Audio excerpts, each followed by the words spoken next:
오늘 우리에게 주시는 하나님 말씀 구약 성경 전도서 1장 2절로 4절까지 말씀입니다. 전도서 1장 2절에서 4절까지 말씀.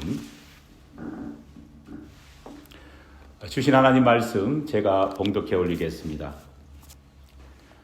전도자가 이르되 헛되고 헛되며 헛되고 헛되니 모든 것이 헛되도다.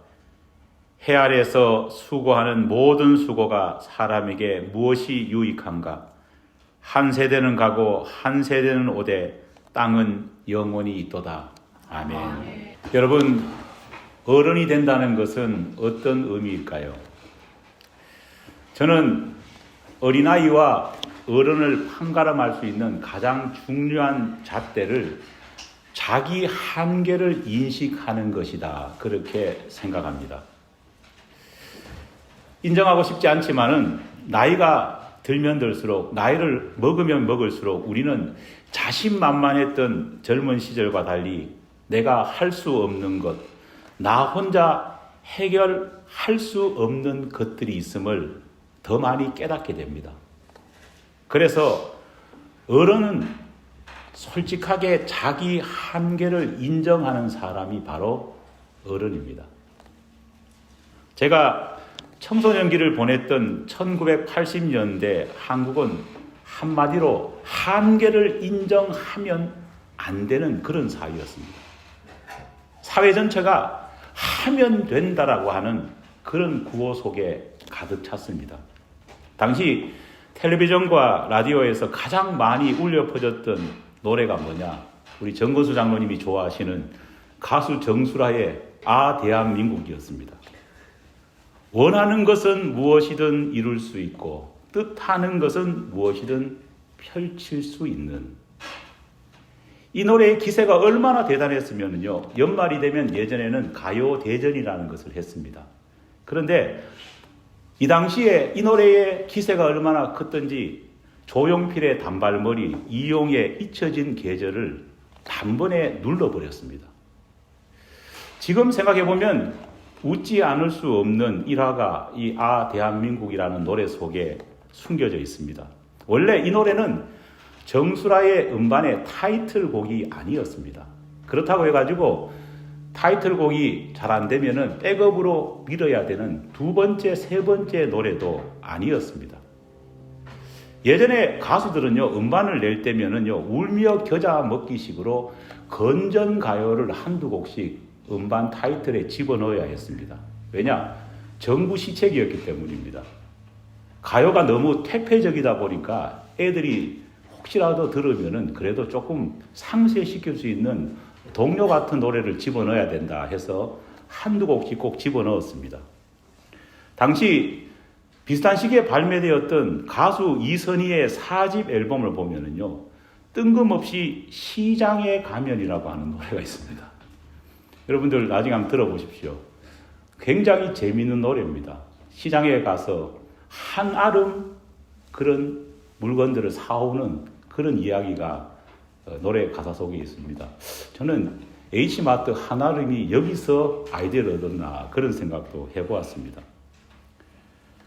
안 내으려니까 음반을 낼 수 없고, 넣으려니까 다른 음반의 노래와 정말 전혀 맞지 않는 계륵 같은 그런 존재가 바로 아 대한민국이라고 하는 노래였습니다.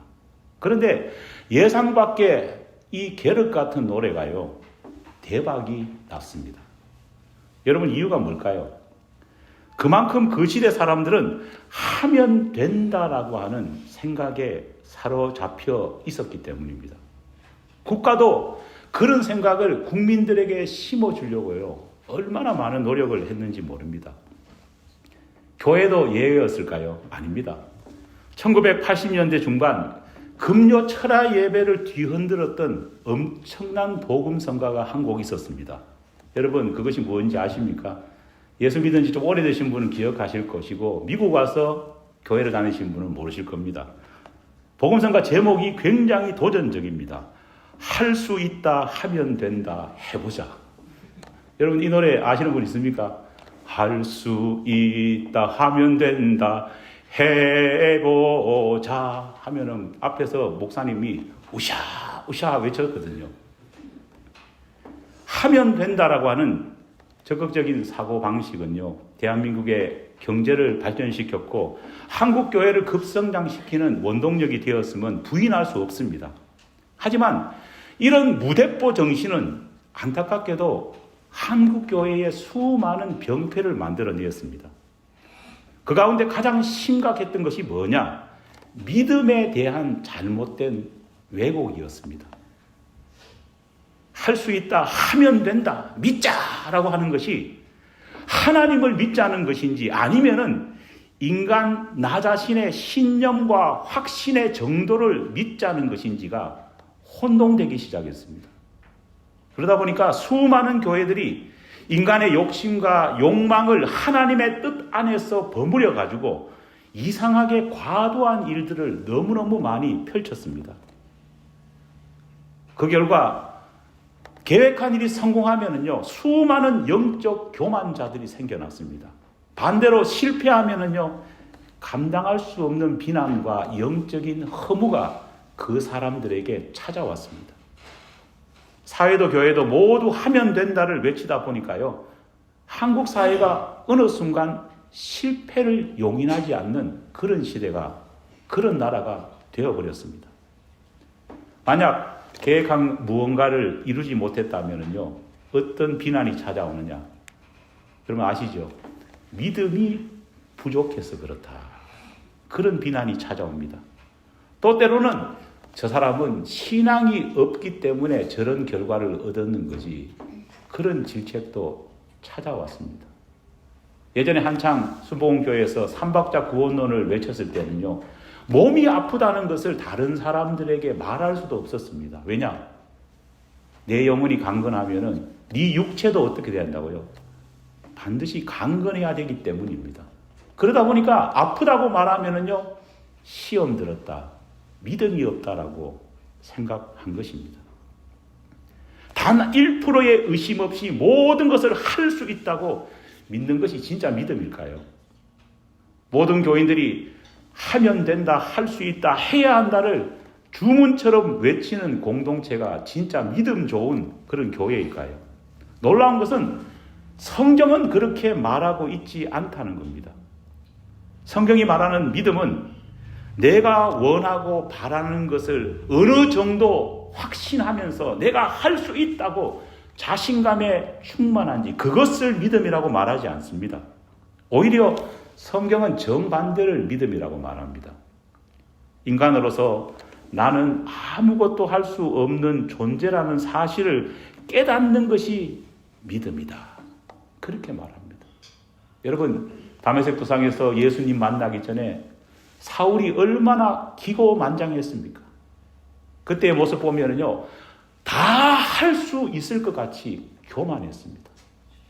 예수님을 만난 다음에 사울이 바울로 변하면서 제일 먼저 바뀐 것이 뭡니까? 할 수 없다는 것을 느꼈습니다. 아니, 하나님께서는 사울을 할 수 없는 인간으로 만들었습니다. 그의 눈을 멀게 해서 장애인이 되게 하셨기 때문입니다. 인간이 얼마나 열심히 자신을 믿느냐가 믿음이 아니라 진정한 성경적인 믿음은요, 자기 자신이 홀로 아무것도 할 수 없음을 자각하는 것이 바로 하나님 앞에서 진정한 믿음입니다. 그것이 어른 신앙입니다. 그래서 성경이 말하는 믿음은 자기 확신, 자기 신뢰가 아닙니다. 오히려 이것들을 깨트려버리고 무너뜨려버리고 성경은 정반대로 자기 부인을 명령하고 있는 것입니다. 내가 나를 붙들고 내 확신을 가지고 내 자신감에 충만한 것이 아니라 하나님을 붙드는 사람이 되는 것입니다. 예수님께서 십자가의 고난을 예언하시자 주님을 향해 걱정하는 제자들이 많아졌습니다. 그때 사도 베드로가 우리 예수님을 향해서 뭐라고 말합니까? 모든 사람들이 주님을 버릴지라도 나는 결코 버리지 않겠습니다. 단언합니다. 자신감이 얼마나 충만해 있는지 모릅니다. 그 이유가 뭘까요? 나중에 알고 보니까요. 베드로의 가슴에는 뭐가 숨겨져 있었습니까? 칼을 가지고 있었습니다. 베드로는 하면 된다. 왜 못하느냐? 그런 생각을 가졌던 것 같습니다. 하지만 예수님은 그런 자신감 충만하고 자기 확신 가운데 있는 베드로를 향해서 뭐라고 말합니까? 그것은 믿음이 아니다. 분명히 말합니다. 오히려 예수님께서 베드로의 믿음을 칭찬하셨던 것은 언제입니까? 풍랑이는 바다 위에 서서 정말 밀려오는 파도 때문에 물에 빠질까 싶어서 두려워할 때에 주여 나를 구원하소서 라고 고백했을 때 자기 한계와 자기 부정을 했던 이 순간에 오히려 예수님께서는 베드로의 그 믿음, 그 신앙을 진짜 믿음과 신앙이라고 말씀하셨습니다. 지혜와 교훈의 책으로 알려진 이 전도서는요, 시작 부분부터 이상한 말이 나옵니다. 헛되고 헛되며 헛되고 헛되니 모든 것이 헛되도다. 이 말씀이 왜 지혜일까요? 이 말씀 속에 도대체 하나님을 믿는 사람들에게 어떤 용기가 심겨진다는 것일까요? 많은 사람들이 전도서 1장을 딱 펴면은요, 헛되고 헛되니 모든 것이 헛되도다. 이 말이 나오니까요, 이것을 묵상하면 할수록 어떤 생각이 듭니까? 용기가 생기기보다는 힘 빠집니다. 무기력해집니다. 될 대로 되라는 말씀인가? 오해하기 시작합니다. 여러분 충분히 그렇게 생각할 수 있습니다. 왜냐하면 이 말씀에 담겨있는 심오한 뜻을 알지 못하고 이 말씀을 읽으면요, 그렇게 느껴질 뿐입니다. 우리가 이 전도서의 1장에 나오는 이 말씀을 제대로 이해하기 위해서는요, 먼저 말씀을 담고 있는 전도서가 어떤 책인지를 바로 알아야 합니다. 구약 성경에는 전도서와 닮은 꼴의 세 책이 있습니다. 바로 시편, 그리고 잠언, 그리고 오늘의 주인공인 전도서입니다. 하나님께서 이 세 책을 주신 목적이 다 다릅니다. 얼핏 읽어보면요, 똑같이 시가서, 시의 형태로 적혀있기 때문에 내용도 비슷하고 그 말이 그 말 같습니다. 하지만 하나님께서는 이 세 책을 주신 이유가 정확하게 다른 목적이 있습니다. 게다가 책의 순서도 기가 막히게 하나님의 뜻을 반영하고 있습니다. 시편은 한마디로 우리가 일상 속에서 겪고 있는 감정의 굴곡을 여과 없이 하나님께 풀어놓는 그런 책입니다. 시편을 통해서 우리가 무엇을 배울 수 있느냐? 하나님 앞에서는 체면치레 할 필요가 없다는 사실을 우리는 배울 수 있습니다. 마치 엄마의 품에 정말 얼굴을 쳐박고 실컷 울고 때로는 실컷 웃는 아이의 그런 모습, 그런 신앙이 시편의 신앙에 담겨 있습니다. 여러분, 시편을 크게 두 가지로 나눌 수 있습니다. 하나는요, 하나님이 베풀어 주신 축복과 은혜에 감격해가지고요, 정말 막 기분이 업되어가지고 찬양하고 찬송하는 그런 시들이 있습니다. 그런데 또 다른 시편의 한 부분은 어떠냐? 원수와 대적자들에게 이리 처박히고 저리 처박혀서요, 너무 화가 나가지고 그들을 향해서 무서운 욕과 저주를 퍼붓는 그런 시들로 시편의 절반은 채워져 있습니다. 얼마나 괴로웠으면은요, 얼마나 힘들었으면은요, 때로는 하나님을 막무가내로 원망합니다. 어떨 때는 이 저주의 시들을 일러라면은 영화 속에 나오는 전남 벌교 사람들이 펼치는 무시무시한 욕 배틀을 보는 것 같습니다. 시편이 우리 삶의 희노애락을 가감없이 쏟아붓는 그런 책이라고 한다면은 잠언은 성격이 완전히 다릅니다. 여러분, 잠언이 무슨 뜻인지 아십니까? 잠언이라는 말을 한자로 찾아보면요, 바늘 잠자에 말씀 언자가 결합된 형태입니다. 글자 그대로 말하면요, 바늘처럼 날카롭게 찌르는 말이 뭘까요? 잠언이라는 겁니다. 여러분, 어리석은 인간들은요, 저부터라도 하나님 앞에서나 사람 앞에서 막 말하는 그런 경향이 있습니다. 특별히 덜 어른된 사람들은요, 말을 함부로 합니다. 이것저것 생각하지 않고요. 일단 베타 하나 꽂고 그 다음에 어떻게 합니까? 나중에 수습을 합니다. 꼭 하는 말이 있습니다. 내 뜻은 그런 뜻이 아니고 너에게 상처를 주려고 그런 말을 한 것이 아니다 말합니다. 이미 상처는 다 받았습니다. 잠언은 바늘처럼 날카롭게 우리를 훈계합니다. 제발 좀 그런 말 좀 하지 말라. 그렇게 말을 합니다. 신앙이라면 제발 정신 차리고 신앙에 합당한 말만 하라. 훈계합니다. 여러분 잠언을 보면은요. 시편처럼 막 극단적인 그런 말이 하나도 없습니다. 잠언은 정제된 신앙인으로서의 말과 교훈만으로 가득 차 있습니다. 바로 우리가 잠언을 읽어야 하는 이유가 여기에 있습니다. 신앙인으로서 합당한 말, 정제된 말을 하기 위해서 우리는 잠언을 묵상하면서 잠언의 말을 배워야 합니다. 목회를 하면서요. 제일 크게 상처 입는 데가 언제냐?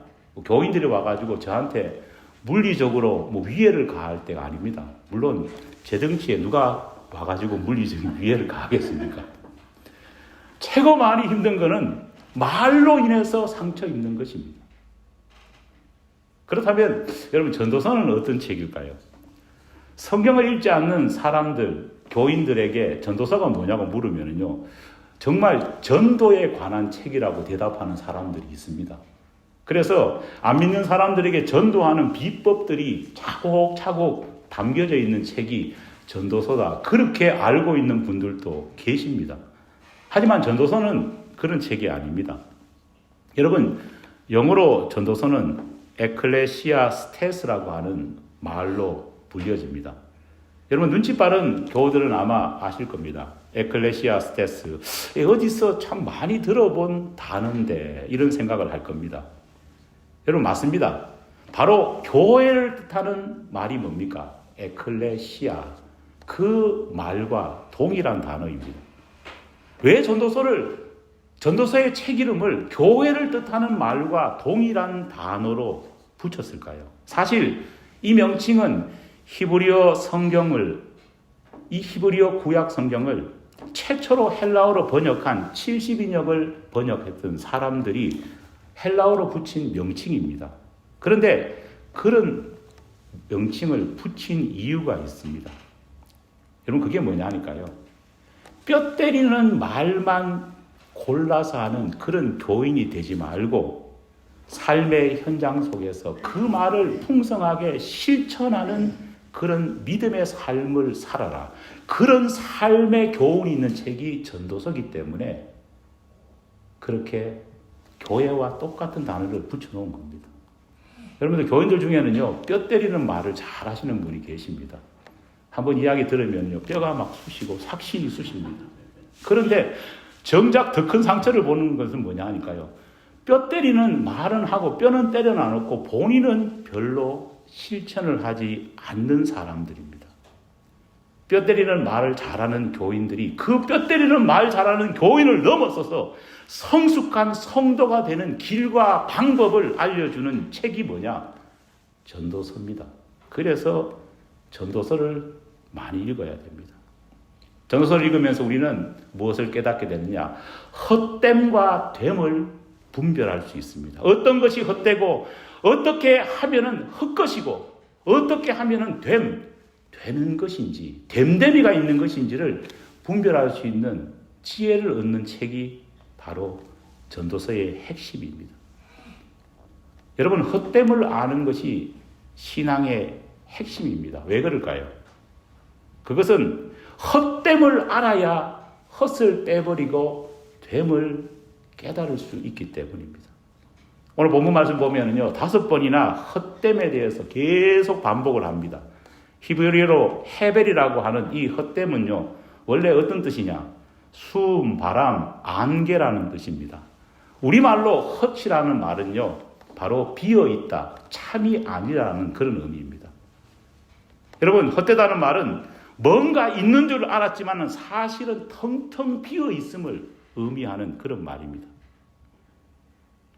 예수님을 만나기 전 혼자 있을 때는 정말 모든 것을 다 할 수 있던 것처럼 그렇게 자신만만하던 거만한 인간이 예수님 앞에서 탈탈 털려가지고 내 인생이 빈 털털이임을 깨닫는 것이 신앙의 핵심입니다.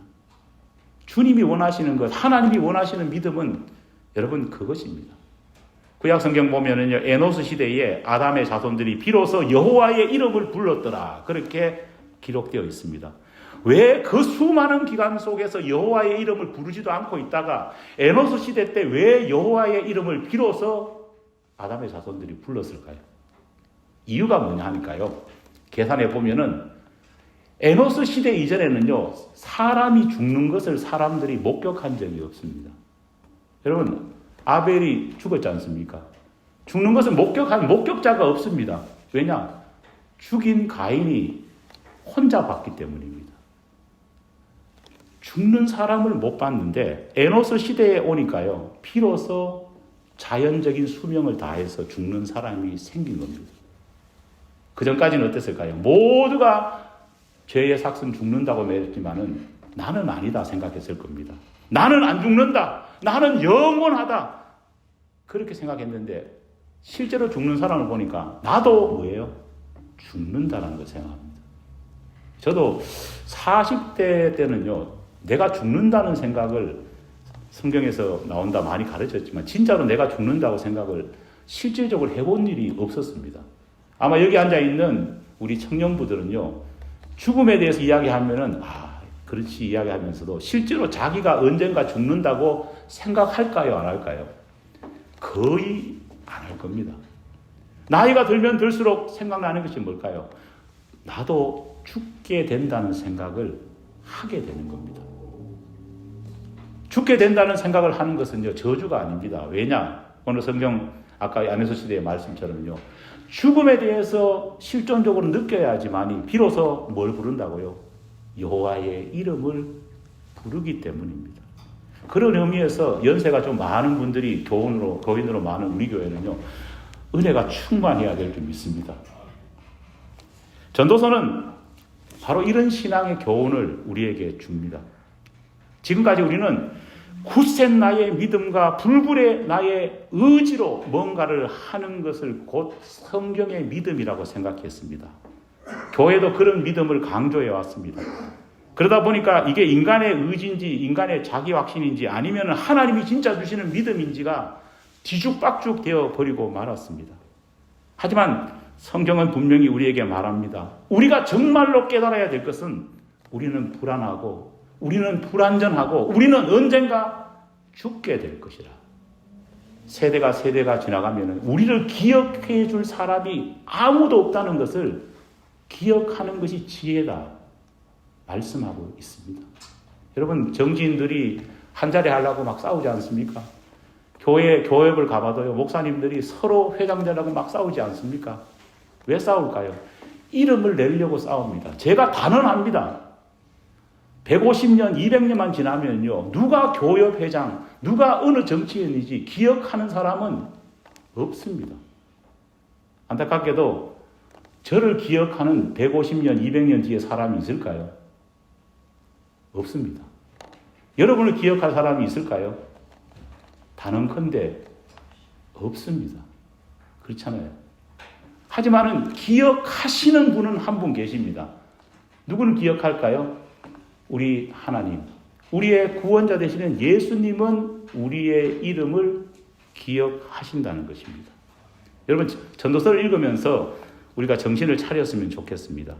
진정한 신앙은 더 많이 준비하고 더 많이 대비해서 이루어지는 믿음과 든든함과 확신이 아니라 내가 능력이 없고 내가 가진 것이 없기 때문에 오직 하나님만 의지하는 것이 믿음이라는 사실을 깨달아야 합니다. 그래서 제일 형편 안 좋았던 광야 생활에 이스라엘 백성들이 이율배반적으로 제일 믿음이 있었던 시대에 거기가 광야 학교라고 그렇게 말을 하는 겁니다.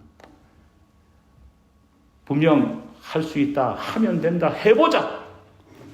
이 구호를 외치면서 우리 한국 사회와 한국 교회는요, 정말 할 수 있는 것들이 많아졌습니다. 그렇잖아요. 이제는 세계 10위권의 경제 대국이 되었고 한국의 교회들도요, 한국 가보면은 대형 교회들이 얼마나 많은지 모릅니다. 하지만은요, 그렇게 할 수 있고 하면 된다고 외치면서 가능한 것들이 많아지니까요, 이상한 것이 생겼습니다. 뭘까요? 기도 안 하는 교회가 우후죽순처럼 많아졌다는 겁니다. 저는 참 다행스럽게 생각하는 것은 우리 교회가 뭐 기껏 다 교인들 다 출석부에 모아봐야 40명 정도밖에 안 되고 출석하는 인원이 뭐 35명 뭐 그 정도 되지만요. 우리 교회가 그래도 금요 예배마다 기도를 지켜야 한다고요. 나오시는 15명 정도의 교인들이 있다는 사실이 너무나도 귀하다 생각합니다. 새벽 예배 때 정말 그 수 15명 이상만큼 나오셔서 함께 기도하는 사람이 있다는 것이 너무 감사합니다. 어떤 사람이 나와서 기도할까요? 할 수 있다, 하면 된다, 해보자. 자신감이 만만한 사람은요, 기도하러 나오라고 하면 나올까요? 안 나옵니다. 왜냐? 할 수 있는데. 어떤 때, 우리의 역사를 볼 때, 어떤 때 제일 한국교회에 기도하러 나온 사람이 거듭했습니까? 내가 할 수 있는 것이 없고, 내가 해보려고 해도 가능성이 전혀 없을 때 사람들은 어떻게 합니까? 하나님을 의지하면서 하나님을 믿고 기도의 현장으로 나오는 겁니다. 왜 오늘날 대형 교회에서요, 금요 예배, 새벽 예배가 정말 교인의 포션으로 따지면은 정말 형편없이 기도하는 사람이 없을까요? 교회가 크면 클수록 또 교회가 부자이면 부자일수록요, 할 수 있는, 그냥 할 수 있다, 하면 된다, 해보자로 해서 그냥 밀어붙여도 할 수 있는 가능성이 있기 때문입니다. 왜 우리 교회가 기도하러 나오는 사람들이 그래도 있을까요? 할 수 있다, 하면 된다, 해보자 해봐도 할 수 있는 것이 없기 때문입니다. 오히려 이것이 복이 아닐까 생각을 해봅니다. 언젠가 전도서 1장 2절 말씀을 아주 재미있게 주석해 놓은 어느 목사님의 글을 읽어본 적이 있습니다. 헛되고 헛되며 헛되고 헛되니 모든 것이 헛되도라는 이 말씀에 보면은요, 이분은 사람 인자 5개를 그 말씀 속에서 발견했다, 이렇게 말합니다. 제가 보니까요, 진짜 사람 인자가 들어있는 것이 아니라 헛이라고 하는 글자 속에 받침으로 뭐가 있습니까? 시옷이 있는데 그것을 보고 사람 인자라 생각하신 것입니다. 그런데 이분이 이렇게 말했습니다. 사람 인자가 5개 연속으로 놓이면 무슨 말인지 아십니까? 그것은 사람이면 다 사람이냐, 사람이 사람다워야 사람이지라는 뜻입니다. 하나님 없이 인간 홀로 헛짓거리 하지 말고 하나님을 든든히 의지하며 인간의 헛됨과 하나님의 참됨 사이를 바르게 분별하라는 말씀이 바로 이 말씀입니다. 그렇게 주석을 해놓은 것을 본 적이 있습니다. 교회가 모두 할 수 있다, 하면 된다의 집단 체면에 속에 빠지는 것이 진정한 교회가 아니라 날마다 교인들이 나는 할 수 없습니다, 그래서 하나님이 우리를 도와주셔야 합니다, 자신만만한 인간들이 아니라 자신이 없기에 교회에 나와서 기도하는 그런 성도들이 많은 교회가 진정한 교회입니다. 이런 관점에서 볼 때에 헛되고 헛되며 헛되고 헛되니 모든 것이 헛되도라고 하는 이 말씀은요, 우월하거나 염세적인 그런 말씀이 아닙니다. 오히려 이 말씀을 보면서 우리는 이 말씀이 정말 진리구나 웃게 되는 것입니다. 저와 여러분은 홀로 있을 때는요, 다 헛것입니다. 헛된 존재입니다. 예수님 안에 없으면은요, 목사도 성도도요, 기도하지 않고 예수님을 의지하지 않고 하는 행동은 다 뭘까요? 전문용어로 헛짓거리입니다. 하지만 우리가 주님 안에서 우리가 아무것도 아님을 고백하면서 헛이라고 하는 이 글자를 믿음 안에서 떼버린다면요, 뭐만 남습니까? 됨이라고 하는 말만 남게 되는 것입니다. 우리는 헛된 존재가 아니라 헛을 믿음 안에서 떼버리고 된 존재가 되어야 할 줄 믿습니다. 하나님을 전적으로 의지함을 통해서 환경과 형편이 주는 허물을 이겨내고 헛것이 아니라 된 사람, 된 신앙인이 되기를 간절히 축원합니다.